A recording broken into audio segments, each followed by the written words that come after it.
Okay. So in chapter 954, Kaido and Big Mom stop their battle against each other and officially announce that they are going to form an alliance to take over the world. And honestly, it is insane to think about having two of the most powerful pirates of the modern day link up as a unit. The glaze was so fierce, they were calling them the second coming of the Rocks Pirates. It was apparently that serious. It would be a real shame if a rubber crackhead and some homies pulled up to shut that shit down immediately. But jokes aside, what if Kaido and Big Mom's alliance did actually work out? It's been a fat minute since I did a what if video for One Piece, so I figured why not tackle this topic since we're currently in a 2-week hiatus from the manga.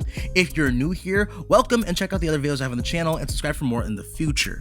But seriously, what the fuck were these guys actually going to do? The whole point of the alliance, in their words, was to take over the whole world. Okay, I get it. Y'all are two of the most powerful characters in the verse without question. But even if we put on our tinfoil Mr. Morge hats and assume that the Onigashima raid indeed failed, it is actually insane just how outgunned they really were. And I'm not talking about fighting the red-haired pirates, the Blackbeard pirates, or Cross Guild. No. When you look at them as a collective, the world government is without question the most stacked faction in the entire world of One Piece. Again, I have to reiterate that the whole point of the alliance was to take over the world, meaning without question, Big Mom and Kaido were pulling up to take on the world government at some point, and everyone knew it. So let's see what they got here. We'll break things down from an honest perspective. Now, obviously, Kaido and Big Mom are two of the heaviest hitters for their team. You have one Yonko that has access to all three forms of Haki in their advanced stages, on top of a powerful mythical Zoan fruit that allows him to breathe fire, lightning, launch twisters and air blades,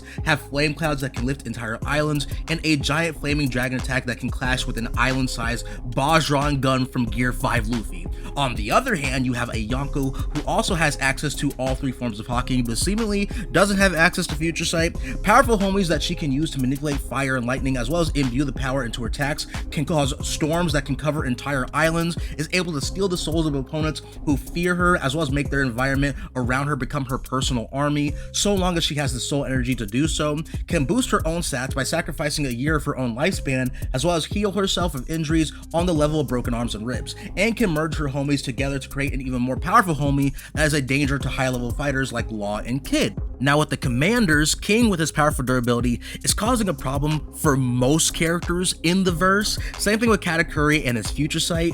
Queen might be kind of mid, but he still has insane potential with the amount of plagues that he can cause on the battlefield. Besides that, they got Jack, Paraspero, Cracker, Smoothie, the Toby Ropo, and the 20,000 Beast Pirates uniting with the forces of Big Mom, which were never given a specific total of Big Mom's forces, but more than likely has to be relative. Just to be conservative, let's just say that she has 10,000 troops, bringing the grand total to 30,000 pirates. And when you see the layout at first glance, you think this is actually an insanely powerful alliance, and no doubt it 100% is, but when you actually start taking a look at the world government side, it is actually horrifying how bad of a massacre Kaido and Big Mom's forces are about to face. Now, first off rip, you have the three admirals and the fleet admiral, which would be Fujitora, Green Bull, Kizaru, and Akainu. This video isn't at all about the Yonko versus Admiral debate, so please do not start with me about that. But I think most people can agree that each of the two Yonko being forced to fight against two admirals each is already an uphill battle, to put it lightly. And an even worse case scenario would be if one admiral is able to last long enough in a 1v1 against either Yonko. That would hypothetically allow for the remaining three admirals to actually just jump a single Yonko at once, which would pretty much be a death sentence for any character in the verse outside of characters like Joy Boy and Emu, in my opinion. But it gets even worse because it's not like their commanders will be able to come help them, because they'll be too busy getting absolutely slaughtered by the unholy Chimera attack dogs that are the Seraphim. 7 Lunarian pacifistas, all with their combined strength to be suitable replacements for the 7 warlords in terms of military might, is insane. We have to remember that these little kids have the durability of King's Lunarian physiology, which seemingly don't ever turn off with their flames, since Luffy, Zoro, Lucci, Kikuchi and Kaku were all waiting for their chances to land their shots on them with that opening, which never came in the manga. These little mutants also have access to Kizaru's lasers, which are objectively just great weapons to have in any arsenal, on top of their devil fruits, which the scariest ones in that category have to be S-Bear and S-Snake. S-Bear can literally remove opponents from the battlefield just from having access to Kuma's fruit, on top of having one of the most defensive fruits in the verse. S-Snake can also just one-shot most of the commanders since she has Boa's fruit, and stated in her VV card that if you even think that she's cute, you will be turned to stone by her powers, which if you think about it is extremely horrible for Big Mom since she is known for having a soft spot for kids. S-Snake is actually a ginormous problem, not gonna lie. Seriously, Vegapunk created some of the strongest beings to ever exist, and they aren't even in their primes yet. Nothing from the commanders should honestly be much of a challenge for the Seraphim. The commanders themselves can't even hurt them if we're being real, since they're able to shrug off attacks from Egghead Gear 4 Boundman without much trouble.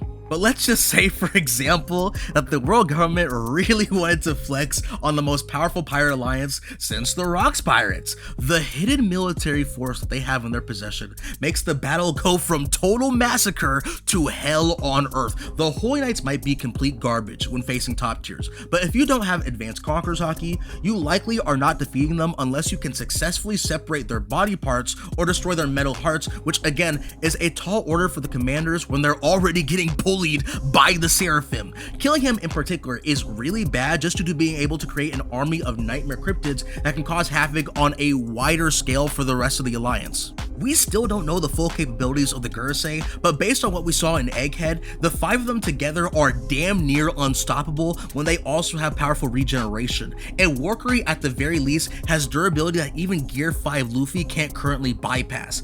But despite how horrible things are for Kaido and Big Mom already suffering the worst jumping possible, it's not even the worst case scenario, because at any point in time, any of the Gurusei or Gunko or likely the other Holy Knights can be possessed by Imu, and truly may God have mercy on Kaido and Big Mom's souls, because Imu, the literal devil, most certainly will not.